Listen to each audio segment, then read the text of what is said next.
Ed worked me hard, and I came on as a fighter, developing the little wrinkles or techniques that would enable me to use the strengths I had, like a left hook that could knock a man into another time zone, boundless energy, and a take no prisoners attitude. To exploit those assets and overcome my lack of height or reach, I need to get into the other guy's face where I can clobbered as I walk towards him.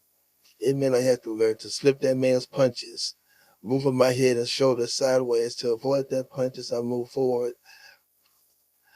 I worked on slip moves by myself and with gang. I worked on them with the little guys in the gym, bending at the knees as they fired at me, moving my head from one side to the other and getting myself in position to fire back. Slip to the right, I go to the body. Slip to the left, I have my choice. Whack him upstairs or downstairs, see? Jake liked the same way offense was my defense. The idea was that when I welled away at a guy, throwing punches non-stop, the other man had all he could do was to defend himself. He was so busy trying to survive, he couldn't muster any show of force on his own.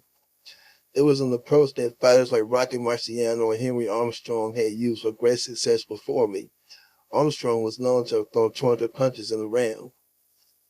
Marciano had retired undefeated as heavyweight champion in 1956, and Armstrong had won world titles in several weight divisions as a featherweight, lightweight, and welterweight.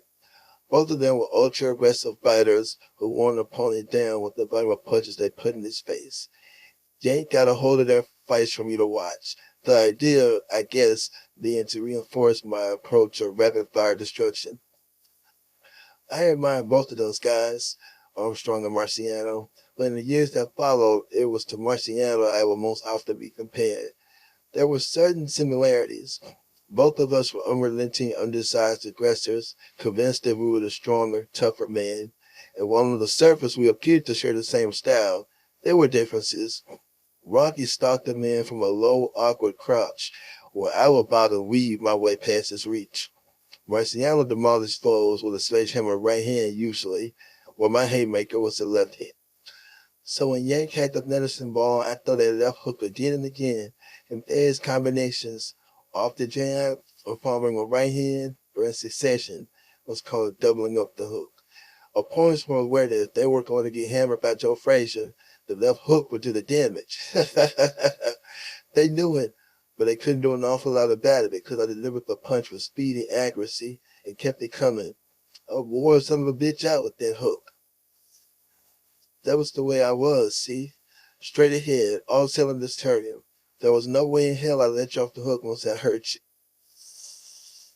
And every day I was getting just a little sharper at bringing that hurt. With a feint, I'd bait my man into exposing that jaw, or I'd whack him with a no mercy left to the rib cage. And when he brought his elbows in to protect those ribs, lowering his guard in the process, I'd fire off another hook, but this one to the now unprotected jaw. Bing, bang, downstairs, upstairs, doubling the hook. Like a time charge, it went off.